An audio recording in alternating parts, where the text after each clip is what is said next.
Hello students, economics class में आज का जो वीडियो है क्लास +2 के स्टूडेंट्स के लिए मैक्रो इकोनॉमिक्स का चैप्टर हम लोग कंटिन्यू कर रहे हैं। थर्ड और टॉपिक है हम लोगों के पास circular flow of income with 4 sector model of economy. कि अगर एक देश में 4 सेक्टर काम करते हैं, कैसे कि हाउस होल्ड सेक्टर भी है, प्रोड्यूसर सेक्टर भी है, गवर्नमेंट सेक्टर भी है और रेस्ट ऑफ वर्ल्ड मतलब एक्सटर्नल सेक्टर, दूसरे देश के साथ जो ट्रांजैक्शंस होती हैं वो भी एक देश में की जाती हैं। तो ये चारों सेक्टर मिलके एक देश को कैसे चलाते हैं। हम लोगों ने हमारे लास्ट वीडियोस में 2 सेक्टर मॉडल मतलब हाउस होल्ड सेक्टर और प्रोड्यूसर सेक्टर एक देश में इनकम का सर्कुलर फ्लो कैसे जनरेट करते हैं उसके बारे में डिस्कस किया। फिर हम लोगों ने 2 sector model with financial institutions capital market के साथ, अगर एक देश में house hold sector, producer sector और कैपिटल मार्केट मतलब बैंक्स कैसे इनकम को सर्कुलेट करते हैं। उसके बाद हम लोगों ने बात की 3 सेक्टर मॉडल की कि अगर एक देश में हाउस होल्ड सेक्टर, एक प्रोड्यूसर सेक्टर और गवर्नमेंट सेक्टर इनकम को कैसे सर्कुलेट करते हैं। आज का जो टॉपिक है वो है 4 सेक्टर मॉडल मतलब एक देश में house hold sector, producer sector, government sector और रेस्ट ऑफ वर्ल्ड मतलब एक्सटर्नल सेक्टर कैसे इनकम को सर्कुलेट करते हैं। तो हम बात करेंगे आज एक्सटर्नल सेक्टर की साथ कि एक्सटर्नल सेक्टर के साथ एक देश के क्या लेन देन होंगे। Circular flow model with 4 sector economy. The circular flow model in 4 sector economy provides a realistic picture of the circular flow in an economy.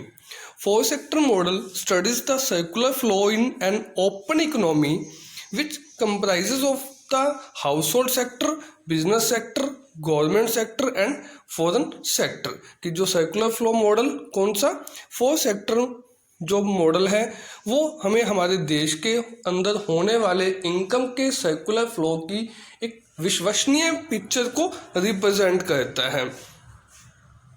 The foreign sector has an important role in the economy when the domestic business firms export goods and services to the foreign markets. Injections are made into the circular flow model. हम लोगों ने हमारे last के video में बात की injections and leakage की कि अगर हमारे देश का बिजनेस सेक्टर मतलब प्रोड्यूसर सेक्टर, हमारे यहाँ की फर्म्स क्या करती हैं, दूसरे देशों को एक्सपोर्ट करती हैं, चीज़ें बना के गुड्स एंड सर्विसेज दूसरे देशों को बेची जाती हैं। तो उससे क्या होगा, उससे हमारे देश के अंदर आउटपुट का लेवल, इनकम का लेवल क्या होगा, बढ़ेगा। जितना ज़्यादा एक्सपोर्ट होगा गुड्स एंड सर्विसेज की प्रोडक्शन भी उतनी ज़्यादा होगी और उससे इनकम का जो जनरेशन है, जो इनकम की मीन्स जो हमारा पैसे का कमाने का जरिया है वो बढ़ेगा। तो इससे हमारा सर्कुलर फ्लो क्या हो जाता है, राइज हो जाता है। एक्सपोर्ट्स की वजह से हमारे देश में इनकम का जो सर्कुलेशन है वो बढ़ता है।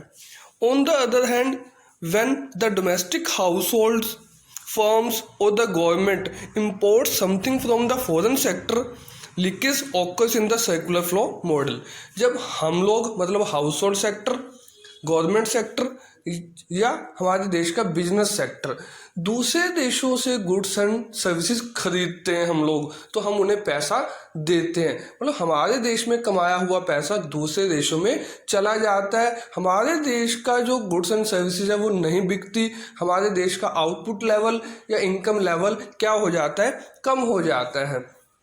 हम लोगों ने हमारे लास्ट की वीडियो में बात की कि जो एक्सपोर्ट है वो इंजेक्शन का काम करते हैं इनकम को बढ़ाने का, जो इंपोर्ट है वो हमारे लिए क्या है, लीकेज, मतलब वो हमारे सर्कुलर फ्लो ऑफ इनकम को क्या कर देते हैं, फॉल कर देते हैं। रिसिप्ट हम बात करते हैं एक्सटर्नल सेक्टर कहाँ कहाँ से पैसा रिसीव करता है। The foreign sector receives income from the business sector in returns for the goods and services imported by the latter. Exports by our country कि अगर क्या होता है उसे पैसा कहाँ से मिलता है एक्सटर्नल सेक्टर को, कि जब हम लोग वहाँ से कोई चीज़ें खरीदेंगे ठीक है जी। तो उसके बदले में हम पैसा उन्हें पे करेंगे। And receive income from house hold sector regarding any services. अगर हमारे जो मीन्स हम लोग हाउस होल्ड सेक्टर हमारा, या हम लोग कोई भी चीज़ें वहाँ से सर्विसेज लेते हैं तो हम उसके बदले में उन्हें पे करेंगे। मतलब उससे क्या होगा, हमारा सर्कुलर फ्लो ऑफ इनकम कम हो जाएगा। Payments. Foreign sector need to make payment to the business sector from where imports have been made and make payment to the household sector regarding transfer payments। या अगर हमारा वो जो external sector है वो पे कब करेगा, जब वो हमारे से चीज़ें खरीदेगा। जब हम लोग यहाँ से एक्सपोर्ट्स करेंगे दूसरे देशों को तो उसके बदले में वो हमें पे करेगा।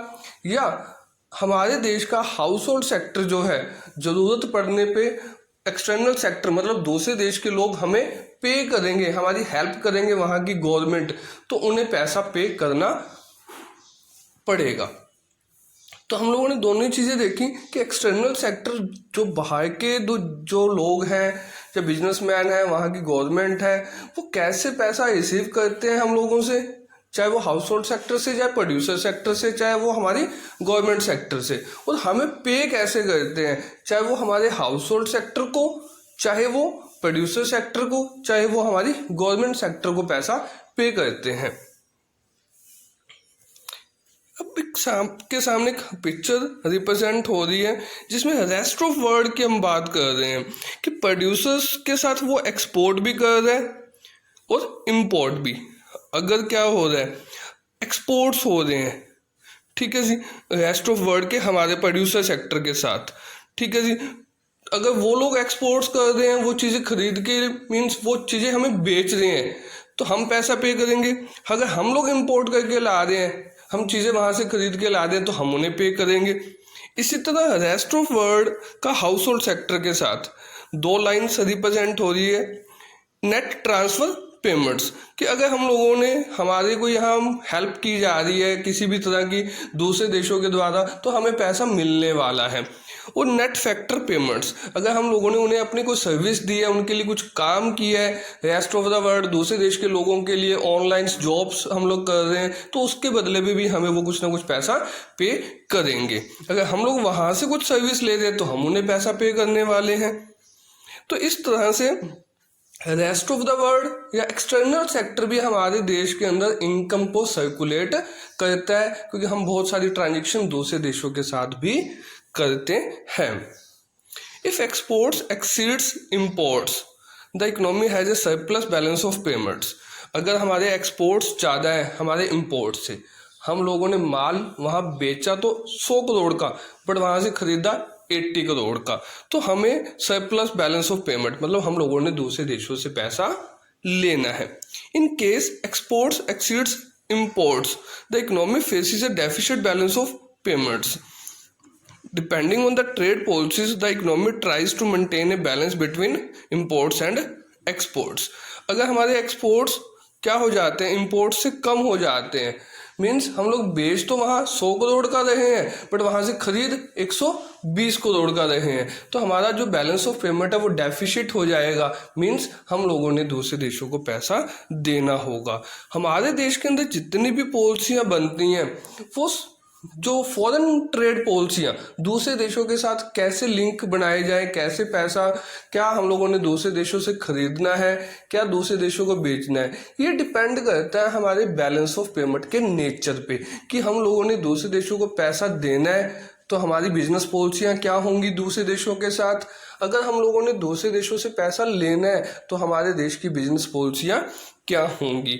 तो ऑल ओवर एक्सटर्नल सेक्टर भी हमारे देश का क्या करता है, मीन्स रोल प्ले करता है दूसरे देशों के साथ जो लेन देन होते हैं। तो यहाँ हमारा वीडियो कंप्लीट होता है। एक्सटर्नल सेक्टर कैसे हमारे देश का दूसरे जो एक्सटर्नल सेक्टर है वो हमारे देश के ट्रांजेक्शन्स में, हमारे देश के इनकम ऑफ सर्कुलर फ्लो में कैसे रोल प्ले करता है। तो नेक्स्ट वीडियो में